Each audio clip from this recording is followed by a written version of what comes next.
Okay, so let's start. It's time to start. So, hello. Thank you very much for your participation in our webinar today. My name is Satoshi Takayama. I'm one of the co-founder of Furniture Partners, and I'm also an advisor for the industrial sector. And here's another co-founder, and our company's managing director, Yasushi Hasegawa. After I briefly introduce our company, he will do the main part of this presentation. And the topic of today's webinar is distribution channel strategy in Japan.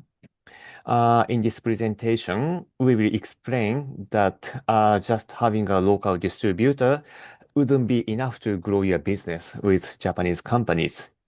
But before we start our webinar, I have a few things to let you know. Um, at the bottom of this Zoom screen, you can find Q&A panel. And during our presentation, if you have questions about our presentations or Japanese business in general, please use this Q&A panel to ask your questions. Then we will answer to your questions during the presentation or at the last part of the presentation. And if you have questions about specific industry or about your company's business in Japan, please contact us by email to reserve a separate online meeting with us. You can find Yasushi's email address in his first invitation email of this webinar. It is hasegawa@fenetre.co.jp. I'll type this, his email address at the chat box later. And we are happy to answer to your questions and support you for your future business in Japan. And after the webinar, if you'd like to have a presentation material, please also send an email to Yasushi, then he will send it to you later. Okay, and now you see today's agenda. Yasushi will explain the overview of economy and industries in Japan, pros and cons of selling through a local distributor, strength distribution channel structure in Japan, case studies, options for distribution channel strategy in Japan, and question and answer. Okay, so please go to the next page. Thank you. Um, with this page, I'd like to introduce our company briefly. Our company, Furniture Partners, is one of the leading consulting firms of trade, investment, and international marketing based in Tokyo. Our clients are medium to large size companies, mainly from the US and Europe. We also have many clients of overseas governmental organizations to support trade missions and foreign direct investment. The main scope of our service is market entry support to enter Japan, not only by market researches or consulting, but by implementation. This implementation means, for example, business development and lead generation, and this is our company's strength. What we mainly do is this implementation is sales and marketing activities locally in Japan on behalf of our clients like you. So we work as if we are your local Japanese branch office. We currently have 32 people, and we have worked on over 500 international projects in the past 16 years. No, it's a typo. 18 years. Oh, sorry. It's in the past 18 years. Okay, then please go to the next page. And so this page shows logos of our past and current clients. As explained earlier, we have clients from Europe and the US and manufacturing companies and also governmental organizations. Industries of our clients are mainly industrial machinery, components, automotive. We also have companies in the consumer product sector. Okay, then from next page, my colleague Yasushi will explain the main topic of this presentation. Thank you very much. Thank you, Takayama-san, for your introduction. Hmm? Hello, everyone. I'm Yasushi Hasegawa, another co-founder of Planetary Partners and also a managing director. Uh, it's great pleasure to have you guys in our webinar today. And I'd like to share our knowledge, how to be successful in Japan with Japanese distributors. So actually, we've been working for many small to mid-sized companies, mainly from North America and Europe. And we've seen many success and more failures. So the Japanese market is very tricky, and you need to study and adapt to the different culture and the different market structure. Otherwise, you will fail. So we've seen such sad cases a lot.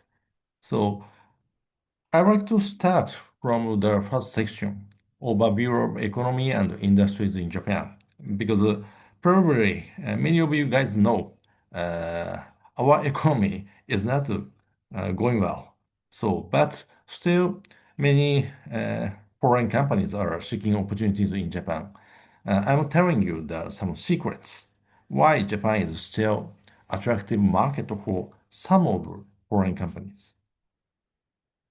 So you can find some key figures which highlight on how Japan is. Uh, I'll pick up some important figures. First, GDP. Uh, Roughly 15 years ago, China overtook Japan, and last year, Germany overtook. So now we are the fourth largest economy in the world. I think it's still big as a single country. But India is supposed to be number four in the coming several years. So actually, 20 years ago or 25, 30 years ago, Japan was the second largest economy next to the US. And at the time, people said Japanese is like an economic animal. But the situation has changed dramatically.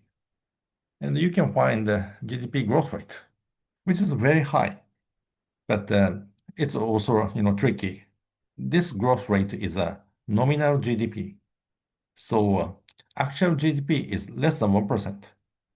So the nominal GDP is pushed up by inflation, mainly the cost up of imported goods because the exchange rate of Japanese yen is very weak in the past few years. Actually, 12 to 30 years ago, one US dollar was less than 80 yen, but now it's been almost 160. So the value of Japan has been half of the one 12 years ago. And now I'm going to explain the more shocking figures. The first one is the GDP per capita. Actually, Japan was ranked world number two in 2002, roughly 25 years ago. But now it's ranked world number 38, I think. It's a huge drop. And now we are in the maybe tier four or five, together with Italy and South Korea. So Japan was a very rich country 20 years ago, but now we are not rich any longer. And another shocking figure is the median age. Now it's getting close to 50 or almost 50. So we are the second oldest country in the world next to Luxembourg. So I have to say, Japan is getting poorer and older. This is a reality. But I should say, Japan is still attractive market for some types of companies. So please stay there. Of course, if you lost interest, you can leave. But uh, I think you stay here for several minutes more. I'm going to tell you some secrets. And this is our chart of nominal GDP. after the bubble economy, it's almost flat. Of course, there are some small up and down, financial crisis and big earthquake in 2011. We experienced the bottom here. In 1980s, um, Japan bashing happened, especially in the US. If you guys are in my same generation or elder, you can remember what Americans did. You know, American peoples complained to Japan because Japan exported many cheap cars to the US and they destroyed the Japanese cars. And then TV news was broadcasted at the time. And Japan passing happened during that period, which means Americans or Europeans go to China over Japan or Southeast Asia, India. But our economy has recovered and next drop by COVID, but now it's recovering again. But overall, it's almost flat. So, in other words, I like to say stable, but you should not expect a high growth rate in the Japanese market. And the reasonable economic stagnant of Japan can be explained by the big change in demographics. So here, the peak time was like 2008 or 9. So at the same time with the economic crisis, our population started declining dramatically. And last year, we lost 8 to 100,000 people.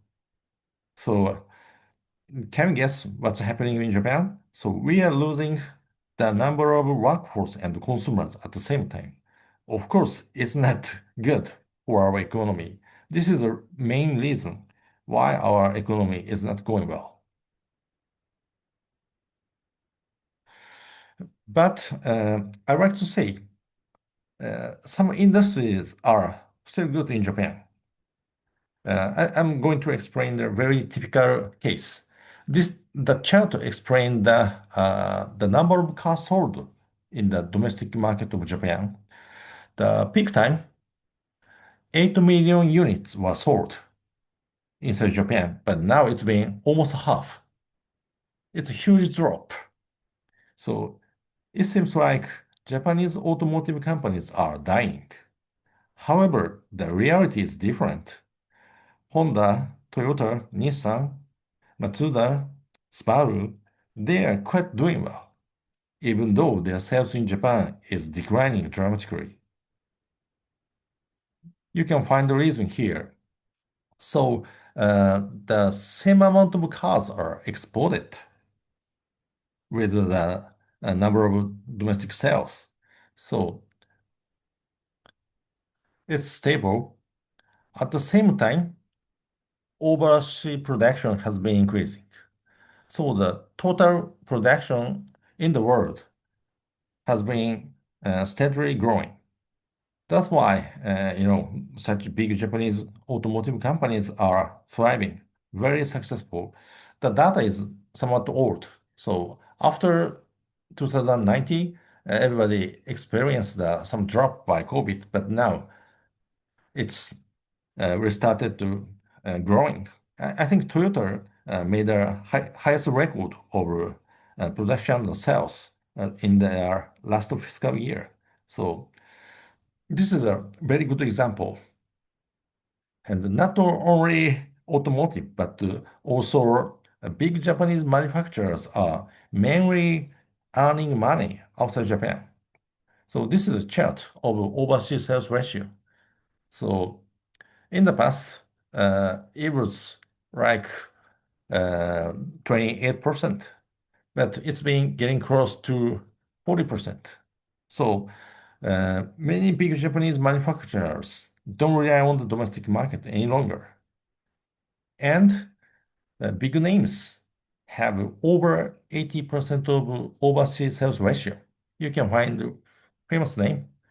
Murata is a device company, Yamaha agriculture, Honda car, uh, Nidec motor, Nissan Komatsu construction machinery. those big companies are earning over 80% sales outside of Japan. So this is the secret why still big Japanese manufacturers are growing, even though our economy in Japan is not going well. And I'd like to explain a very interesting case. This is a result of research conducted by AHK, or the Chamber of Commerce of Industry of Germany, its Japan office. So they distributed the questionnaire to German companies, their membership in Japan, and asked which is bigger, A or B. B is simple, the sales revenue inside Japan. The A is sales revenue, Japanese customers located all over the world. And half of them answered uh, A is bigger than B. So they are doing business development in Japan, but they are more outside Japan. And more surprisingly, 20% answered A is 4 times bigger than B. So this is the reason why still many foreign companies, mainly North America and Europe, are interested in Japan. So for industrial players, of course, it's good for you if you have a business with the Toyota headquarters. But the size of business outside Japan with Toyota, their factory is located all over the world, is much more bigger. So this is the reason why Japan is still very attractive market for some types of companies. And probably I need to explain some background.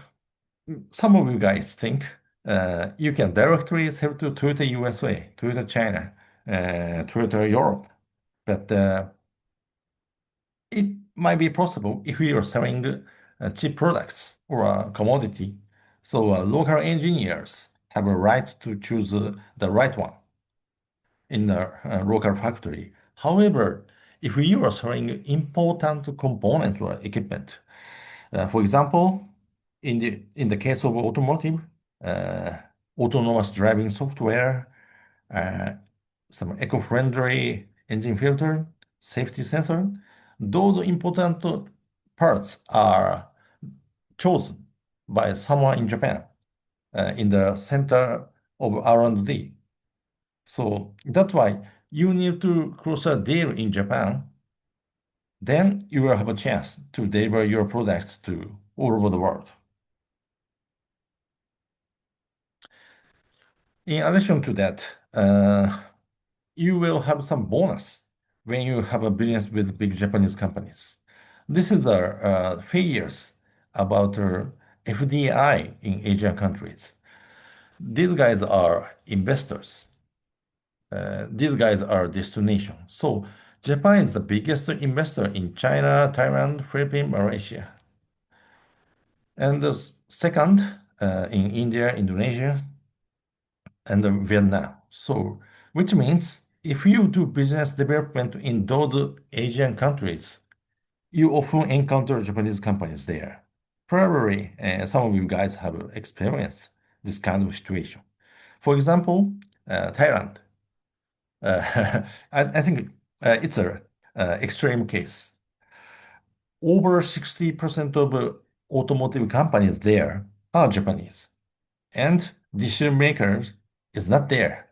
Usually they are in Japan. So that's why if you like to develop Thailand market, automotive market in Thailand, you should do business development in Japan. Otherwise, you lose 60% of the Thailand market.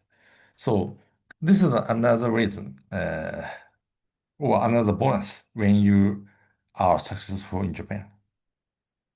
So let me wrap up the first session. So basically, we don't recommend the domestic market of Japan because we are getting poorer and older. So sometimes we encounter a company who aims at the young rich, but we are getting older and poorer, so it's difficult to find such consumers here. So and basically, I don't recommend Japan if you are selling consumer products, you can see many big names who made the decision to withdraw from Japan. So it's really tough because economy is not going well here, and the number of supplier, especially local supplier, is many. So local competition is huge. Market is shrinking, demand is weak, and consumer preference is very different from any other countries. So this is the reason the difficulty of Japan for consumer product suppliers. But we strongly recommend Japan to industrial guys who are selling components, device equipment, those things, to advanced engineering sectors like automotive, electronics, semiconductor, automation, healthcare. And also you can find some opportunities in healthcare and energy. Again, our population is aging, so healthcare related products are demanded. And also, after the big earthquake in 2011, many nuclear plants have stopped. And now Japan is exploring another source of energy. So if you have a great technology to make power efficient, you will have chances to be successful in Japan. So now you understand uh, who will be find opportunities in Japan. So if you are selling industrial products, I believe it's worth for you to keep listening to my presentation today. And if you are selling consumer products, you can leave right now. So I don't think it's impolite. So, but yeah, I'd like to continue my presentation. In this section, I'd like to explain the advantages and disadvantages of selling through a local distributor. So when we meet foreign companies, many of them misunderstand some cultural difference or the difference in distribution channel structure. Now, you can see some typical misunderstanding. So usually Japanese customers don't import directly. I think 99% case, Japanese customers prefer purchasing from an importer or distributor in Japan. And many of foreign companies expect to find a good agent working on commission base, but it's very difficult because of the super conservative working culture here. Probably some of you guys have heard some unique HR system consisting of long lifetime employment and seniority wage. So usually Japanese people prefer keep working for good employer for over 40 years, and their salary increases based on how many years they have worked for that employer. So usually people hesitate to be independent, and uh, they don't prefer taking a risk. So this is the reality of Japan. It's almost impossible to find a good agent working on commission base. I know it's easy to find a candidate over manufacturer's rep in the US, but Japan is totally different. And you can find a young entrepreneur in Japan in some new sectors like AI. Of course, it's easy to find such a guy also in life science. However, in the traditional sectors like machinery components, advanced engineering, usually distributors are very old. They have over 50 years history, sometimes 100 years history. If your counterpart is young owner, which means they are third, fourth, or fifth generation, but so their company is very old and not very, proactive. And so that Japanese distributors have been selling many products. The number of products, their portfolio has been accumulated year by year. And now, if they have 50 years history, probably they are selling 30, 40, 50 products at the same time. So they have no reason to prioritize on your new product. And usually they don't invest in marketing and promotion for your product because they are selling many products. Those are much more profitable than yours because at the beginning of new product market entry, the profit is almost zero or minus. So they hesitate investing in your product. And sometimes people say, okay, don't worry, our service people will fly from China to Japan. But usually Japanese customers don't accept that. And most important thing is uh, this one. Uh, I met many people who are proud of their success in other Asian markets. And they believe their successful strategy also works in Japan. But I have to say, it never worked well in Japan because the strategy in growing market is different from strategy in shrinking market because the market condition is determined by the balance between supply and demand. So in the growing market, supply is strong. Demand is strong, and the supply must catch up that growing demand. But in Japan, supply is too many. And there are many local players, but the demand is shrinking because of the economic stagnant and decreasing population. So probably this framework can explain that background. Uh, Actually, uh, many industry in Japan were at the growing stage in 1970s to 90s. So the most successful strategy for Japan is you should have entered Japan 30 to 40 years ago. But I know uh, you were joining this seminar, probably you didn't do that. So in the growing stage, the structure of competition is has not been fixed. So it's moving and dynamic. So that's why there are a lot of opportunities. At the same time, a lot of risks. So market entry in the growing market is theory. However, the market growth hit the ceiling and will be mature. And in Japan, some markets or some sectors have started declining. The typical case is a department store. Many department stores have been closed. And I think the number of department stores in Japan is less than half of the peak time. So many sectors are shrinking here. And imagine the situation. The demand is shrinking, but still there are many strong local players. It's very difficult to enter the market. And I can say, usually oligopoly has happened, which means the market is dominated by limited number of super strong players. So in this case, usually distributors hesitate investing in such sectors. Uh, But here, they are, very aggressive, entrepreneurial. They are seeking opportunity to to source new products. So this is a reality. So your strategy working well here doesn't work in Japan. In addition to this difference in the economic development stage, the culture of Japan is very different from other Asian countries. Super conservative and risk averse.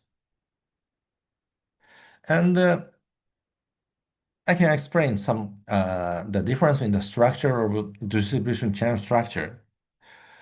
This is a structure of a growing market. This is a structure of a mature market. 50 years ago, Japan was like that. The size of suppliers, distributors, customers are small, fragmented. So when you enter such a growing market, you can have a chances to meet very entrepreneurial small distributors or agents. But nothing is fixed. It's changing every year. Sometimes big guys enter from Europe, from the US, and also at the customer side, some big customers enter from the US and set up a big factory in Japan. So it's changing. In this case, people are doing business with uh, opportunity driven. So they are seeking opportunities to grow. So they are very flexible and they are open to have a dialogue with you. However, in the mature market, distribution channel structure has been fixed, and Japan is an extreme case. For example, uh, Mitsubishi supplier sell through Mitsubishi distributors and Mitsubishi distributor subsidiary to Mitsubishi Group customers. In this case, it's fixed. And if you have a business with Mitsubishi distributor, they may promote your products to Mitsubishi Group customers, but they never go different customer group because uh, I think it's a very famous theory. Developing a new customer is much more expensive than having sales from your existing customers. So in a growing market, it may be worth to invest in developing new customers. But in a shrinking market, usually it doesn't pay off. So that's why Japanese distributors are very conservative.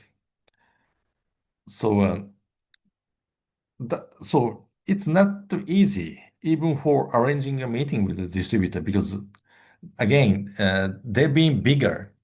They are selling tens of hundreds of products, and they are sourcing from big company and selling to big customers.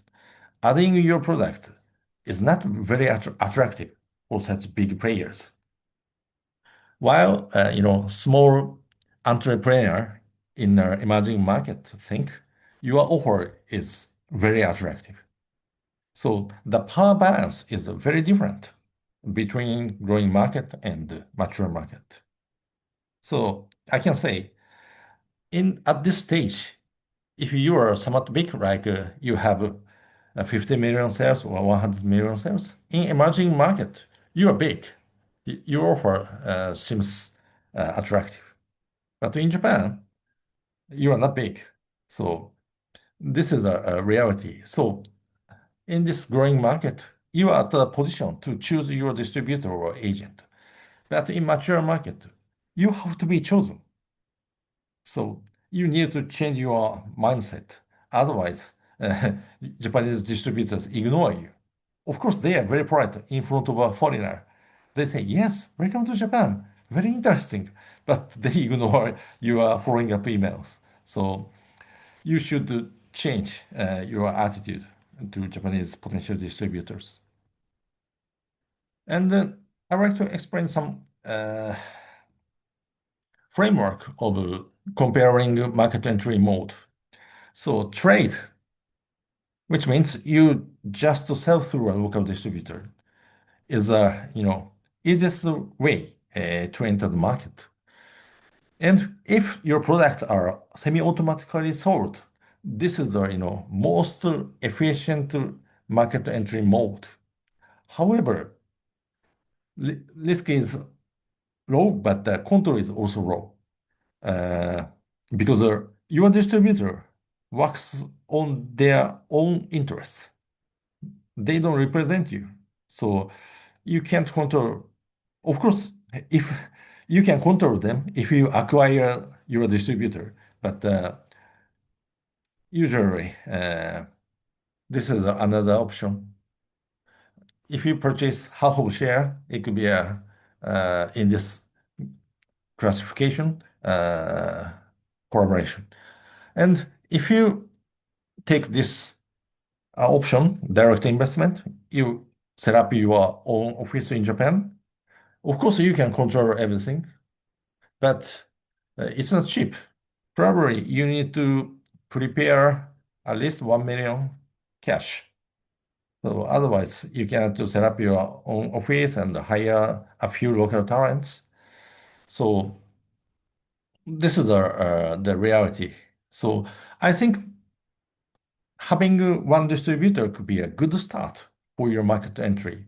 But you, at the same time, you need to understand your growth through a local distributor hit the ceiling sooner or later. And however, I can say again, uh, this is a good approach as your first step because you can get the first market experience easier. You can work together with your local distributor and have a conversation with their Japanese customer base. That's good. And again, low investment, low risk, and hopefully you can take advantage of their existing customer base. Uh, if you choose a right distributor, uh, you know, they have your target customers. So if it works, I think it's the best way for your market entry. However, I can say many cases are not the best situation for our clients. So there are a lot of disadvantages. You just sell through a local distributor. Usually, it's very difficult to build a good relationship with your end users, which means you cannot get the needs from your customers in Japan. And it's difficult to have a deep technical discussion through a local distributor. And again, information is limited. And uh, usually, a distributor has their own strategy or focus. So usually, their market coverage is limited.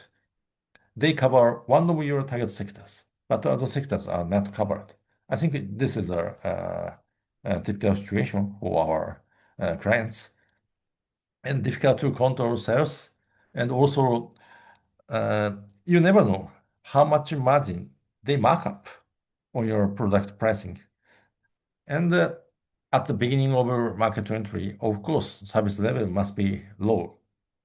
And this is important. Japanese distributors can't sell to Japanese customers outside Japan because you don't give them such a right because you have a Chinese distributor in China. So that's why if you like to sell to Japanese customers outside Japan, your local distributor might be useless. And the biggest disadvantage is here when your business doesn't grow in Japan, you have no idea why.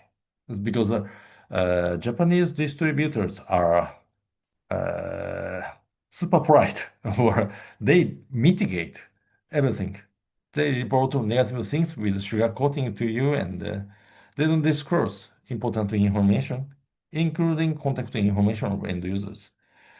So actually, I heard some extreme case. Uh, American companies have a local distributor, but those American people never meet end users. So local Japan distributor doesn't allow that. So I think it's extreme case, but usually local distributor here have that kind of mindset. And then I like to add some information about a very complex distribution channel structure in Japan. Uh, you can see many different types of structure in different industries. Sometimes it might be simple, but as far as I know, in most of the sectors, distribution channel here is very different from other markets. The first one is notorious. And probably many of you guys know multi-layers. Uh, Especially in the case with cheap product, uh, Japanese companies prefer having multi-layers. Uh, the guy import foreign products and distribute to their national distributors. They sell to dealer retailers and users. So in this case, uh, very difficult to penetrate. Of course, you can have a discussion with your sole importer, for example, Maybe you can talk to some national distributors, but the number of local dealers, retailers are hundreds, so you can't have a conversation with them. So it's really difficult to penetrate. It takes time. And also, of course, you lose price advantages. And it's very common in Japan, closed model or exclusive model. The most famous case is a car. So Toyota has exclusive Toyota dealer network all over Japan, maybe several hundred dealers, and they only sell Toyota cars. Nissan has a Nissan network, Matsuda, Subaru. So it's really exclusive. That's why it's difficult for foreign car manufacturers to be successful here, except for one case. Yanase, a very famous distributor, sell BMW and Mercedes, I think. But that kind of partnership was developed maybe 60 or 70 years ago. So I'm not sure if uh, Ford or American cars can develop their good distributor here. And cosmetics is very similar. Uh, they usually have a sales subsidiary and also have exclusive dealers all over Japan. But it's been changing because of the supermarket and also nowadays e-commerce. So now cosmetics have both this kind of closed model and also open model. And you can find direct models in some sectors. The typical products are supplement, cosmetics, or fashion. Manufacturer directly sell to consumers. So in this case, it's difficult to find a distributor. So because there are no distributors here. Of course, there are some, but usually very small and don't have a power or a good relationship with the customers. Usually, they serve through mail order system, e-commerce, and TV ads or TV shopping program. And the purchasing agent model. So we encounter this model very often in the industrial sectors like machinery, production machine or inspection machine, whatever. Uh, in this industry, a middle to big size distributor has big customers. Usually, this guy sell 30% to one customer. So in this case, this guy is working on customer side, not on side. So typical case is a big Japanese manufacturer made an inquiry to distributor and they made an inquiry to your company. Hey, could you provide a quote for this machine? You think, oh, it's great opportunity to sell our product to Japan, and you deliver to this guy to end users. But they don't have other big customers, so it could be a one-time transaction. So it's really tricky because people call everybody a distributor, even though they don't do sales on behalf of you. And focus on logistics model. This can be seen in the automotive or construction machinery. Uh, in some sectors, distributors literally distribute products for just in time. So they don't do sales for a particular product. Usually, this guy has big warehouse near the manufacturer's site, uh, maybe 10 minutes by car, and they deliver hundreds of thousands of different products every day. In this case, this guy is not interested in uh, what kind of products are chosen by manufacturers. They usually say, whatever, as far as my customer is satisfied. So in this case, you have to do sales activities directly to manufacturer. It's really tricky. And OEM, or nowadays we call this model SPA. The most famous case is Uniqlo. sometimes we receive an inquiry that some European or American companies want to sell to Uniqlo, but Uniqlo is not interested in your product or your brand. They just outsource manufacturing to factories in Asian countries like Myanmar, Bangladesh, China, Vietnam, and import it and sell it under Uniqlo's brand. So this model can be seen in many consumer products fields, including glasses.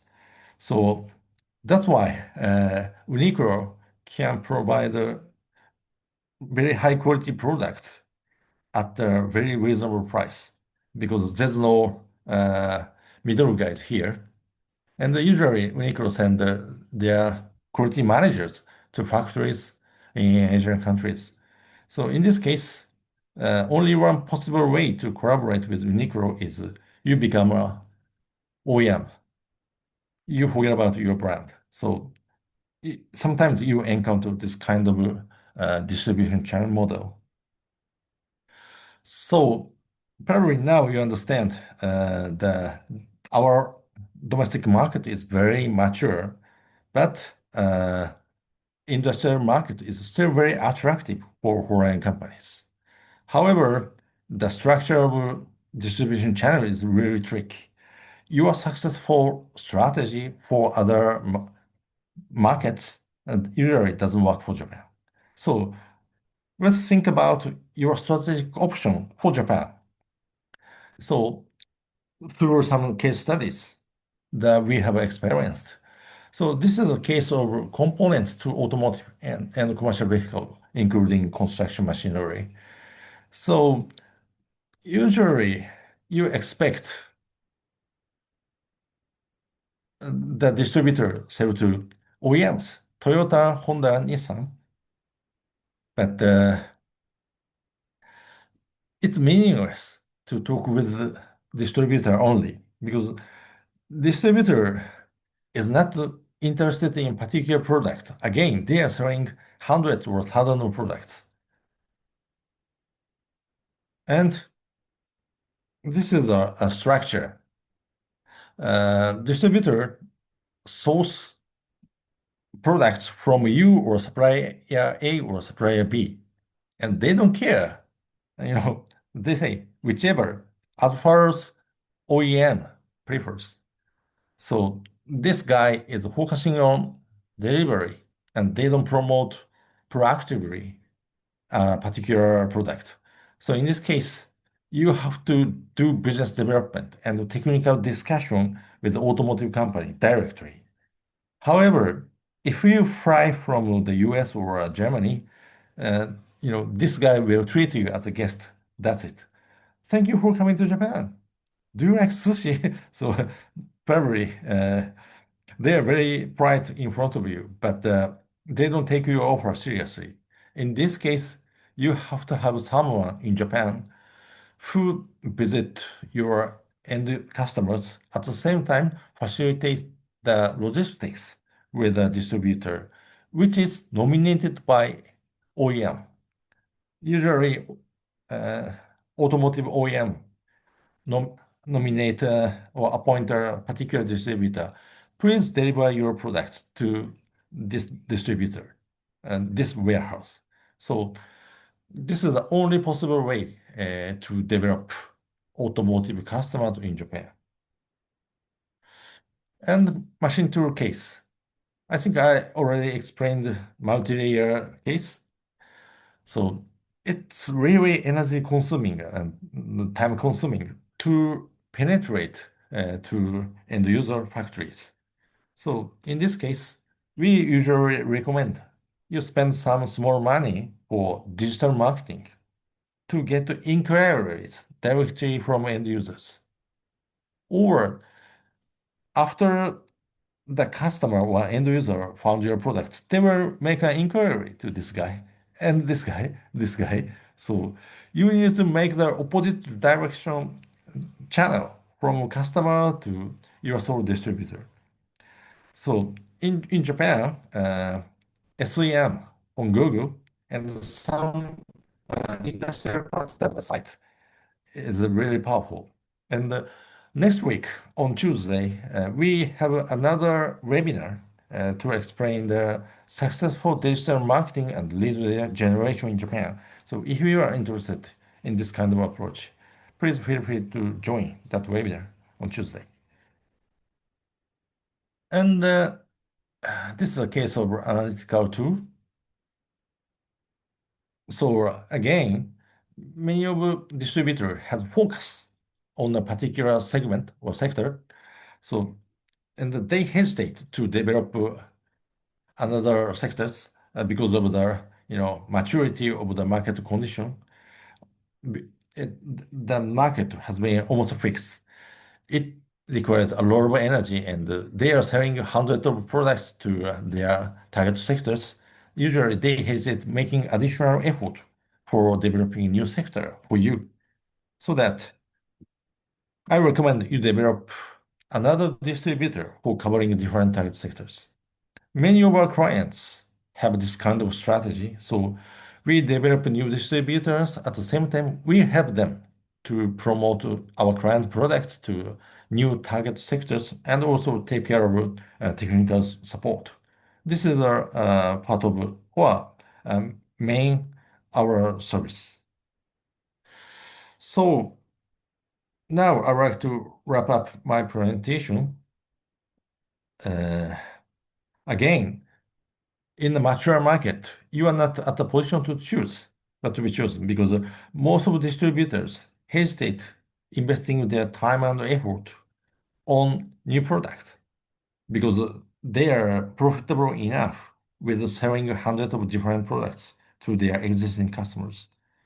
So when you try to find your distributor in Japan, again, you are not at the position to choose, but finally, you need to choose.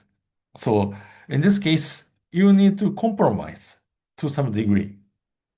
In mature market, if you encounter a distributor candidate which has very good fit technical capability and also good fit customer base, which means they are selling your competitor products. Otherwise, they have to have a good fit customer and good fit technical capability. In this case, they are selling your products at the same time your competitor products, which means your product might be a sort of complementary. So they will only sell profitable product from your product portfolio. And since they are selling a wide range of different brands, it's difficult to control. But it depends on your strategy. If you have a focus on a particular product in your portfolio, this may work well. And if your candidate have a good fit customer, but technical capability is profit, in this case, you can easily access to your target customers, but you need to spend a lot of time on technical support. Maybe you need someone who takes care of technical services. And here, the company doesn't have good customers, but they have a good technical capability. In this case, uh, you need to support their marketing. Then this the guy can work well because they have a good capability of technical things. So in this case, you need to have someone working on business development in Japan. So I think this is a reality when you try to find a distributor here. Your ideal distributor is selling your competitor products, maybe a local products, or they are a manufacturer and distributor. So they are mainly selling you their own product. And as a complementary, they are distributing some other products. So in the mature market, it's impossible to find a perfect new entrepreneurial distributor. However, again, having one distributor is a good start point of your market entry. So we often support our clients to find good distributors. So we do research to identify target distributors as the first step in this kind of project. So at this moment, we usually say, no, you should not be picky. So be flexible. Because if you have a very narrow view, the number of your candidates could be one or two. So it's really, tough.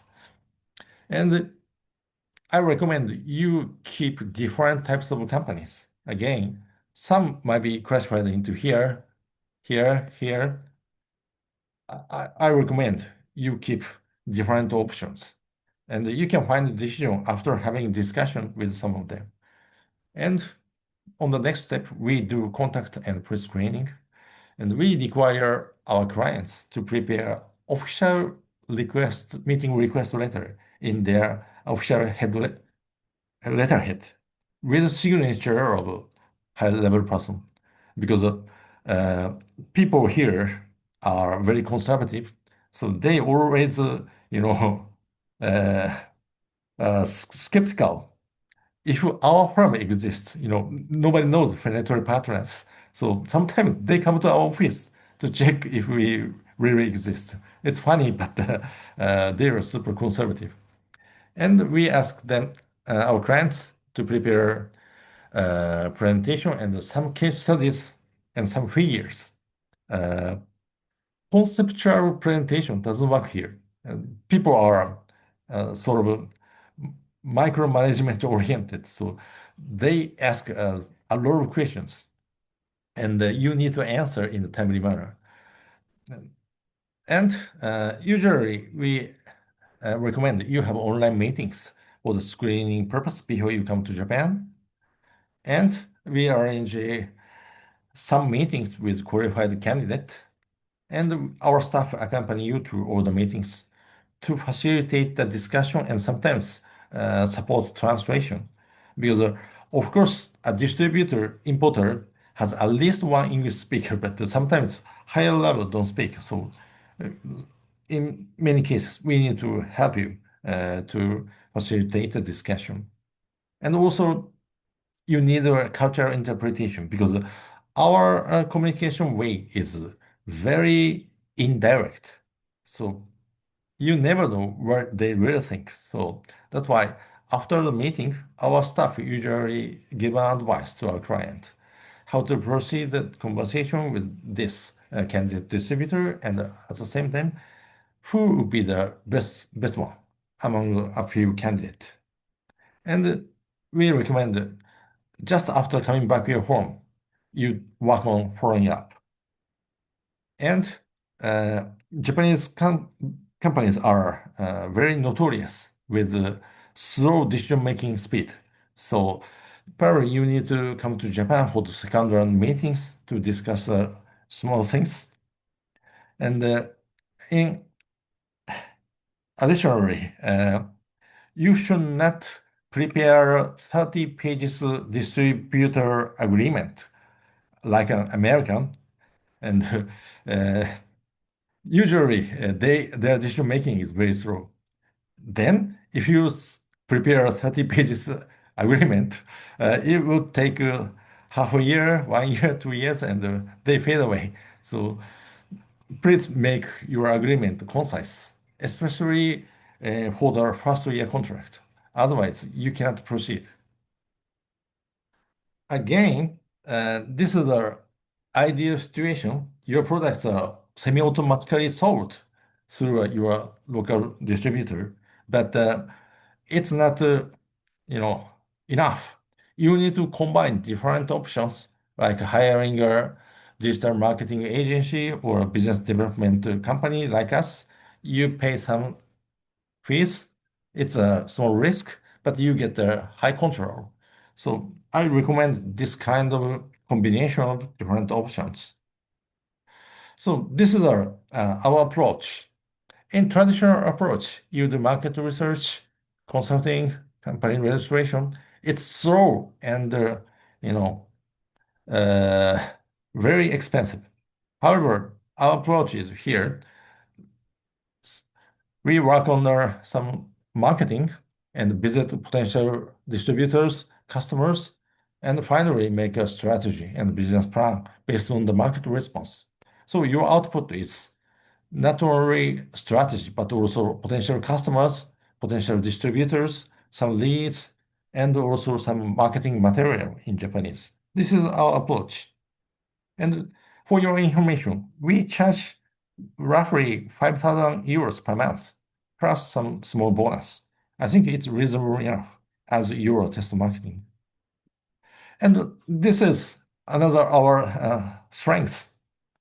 Obviously, our people are not very young, so they are very experienced, usually over 60 years old, and many of them used to work in big Japanese manufacturer.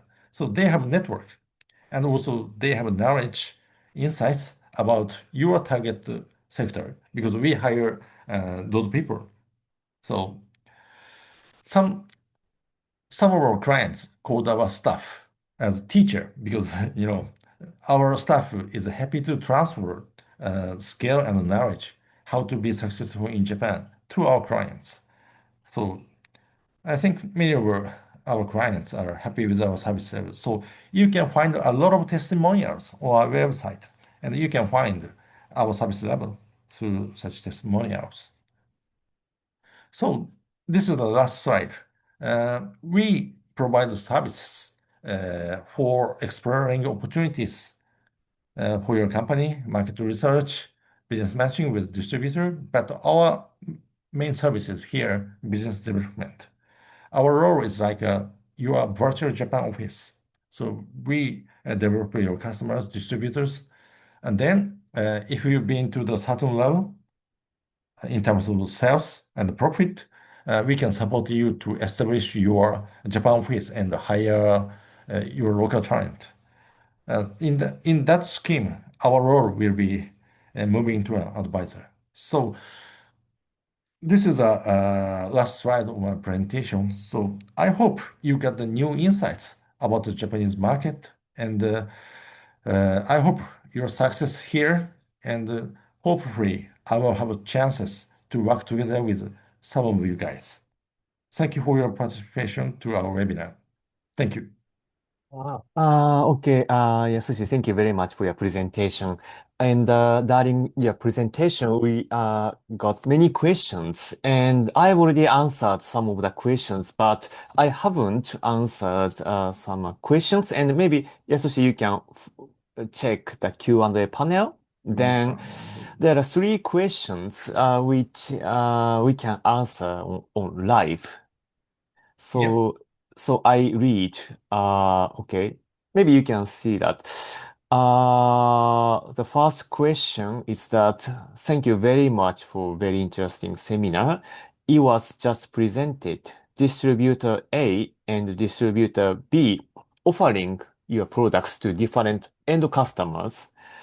Is it confusing for end customers when there are different distributors offering your products for the same end customer? So how would you answer to this question?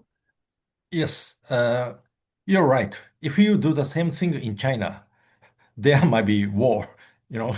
But in Japan, business people love harmony. So sometimes two or three distributors have a discussion how to, uh, divide the market.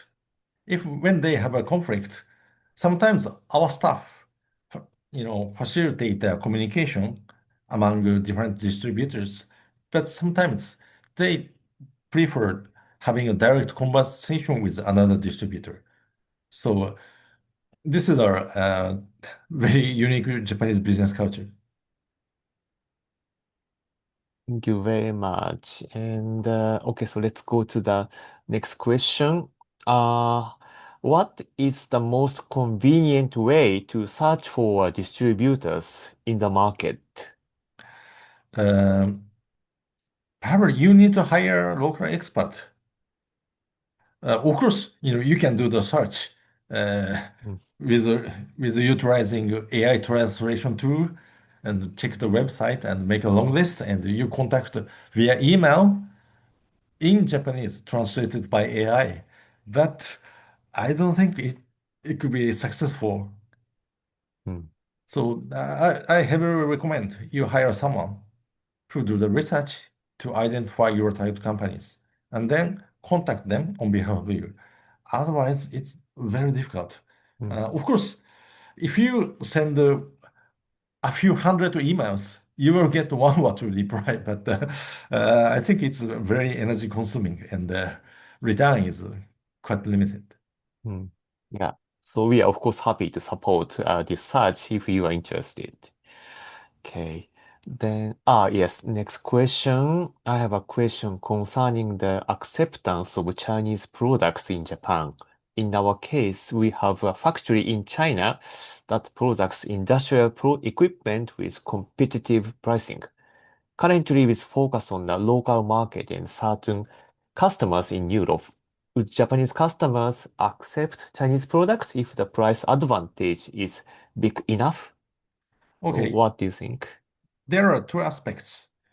If you are a European company and you manufacture in China, which means the perception on the product is not Chinese product. It will be European products made in a Chinese factory under the European level quality control. Yes. Yeah, So I that's, think that's fine for most of Japanese customers. yeah. And Thank, and it depends on the type of product. Sometimes Japanese companies may hesitate sourcing parts or components from China for making medical device. For example, it's critical. So very, it could be a sensitive issue. But generally, if you are European or American company making in China, that'll be fine for most of Japanese customers. yeah, that's true. Thank you very much. And one last question at this moment. Absolutely fantastic webinar. Okay, thank you very much. Have you worked with any design and manufacturing software distributors? Yes, we are currently working for shipbuilding software company, and we focus on direct business development because the number of target here is limited, maybe less than 100, 60, 70, I don't know. That's why we directly try to develop contacts. Of course, direct model requires a lot of time, but we developed a few or several customers already, and now we started a very big deal with one of the biggest shipbuilding company here, and if it goes well, we can immediately get to a million of sales. So hopefully we achieve that. Mm. Yeah, so if you are interested, we are happy to support you to develop the business in Japan. Okay. So, yeah, we got one another question. So we assume if the product is fully made in EU and pioneer in the category, it might be a game changer when it comes to Japanese customers? Okay, of course, your product could be accepted by Japanese customers. However, I can say you have to be successful in Europe first or Mhm, North America.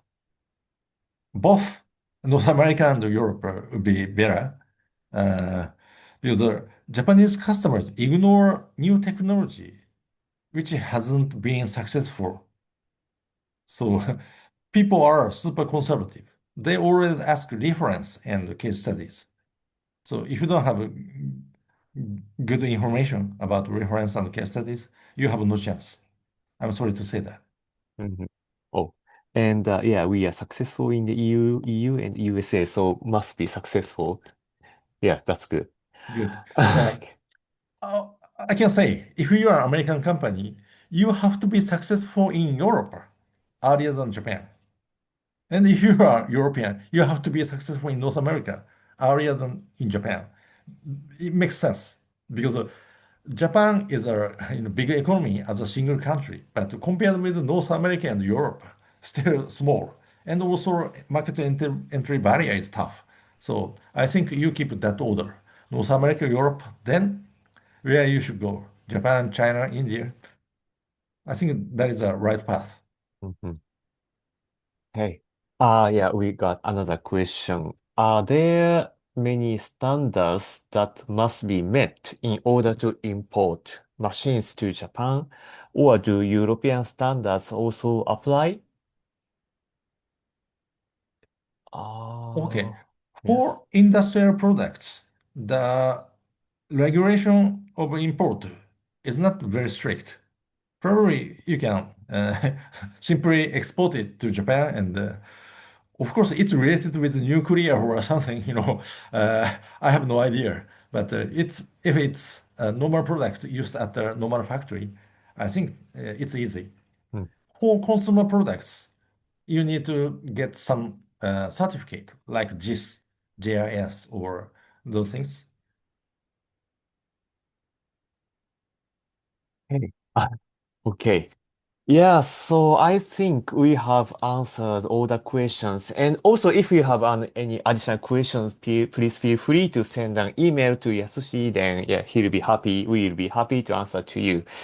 And I think it's already time to Yeah. finish, yeah, close the meeting. So, okay, so, and the email address is shown in the chat box or in the first invitation email. The email address is, Yasushi's email address is, I think, shown. Is it correct? Uh, email address. So the invitation email address is Yasushi's email address. Is that correct? The Uh, question is, can you kindly ask the proper email address? yeah, you can find a chat box. Yes, I wrote Yeah, yeah, Yasushi's email address, hasegawa@penetre.co.jp. Yeah, so please send your message to this email yeah. address. You can copy it. Okay. Yeah. Okay. So now it's time to close the webinar. So thank you very much again for your time to join to participate in the webinar. And we are very much looking forward to receiving any message. And then we look forward to working with you in the near future to develop the business in Japan. Okay. So thank you very much and have a nice day. Yeah. Thank you. Have a nice day and have a have a good night to us. Yeah. Good night to us. Thank Bye. you. Bye.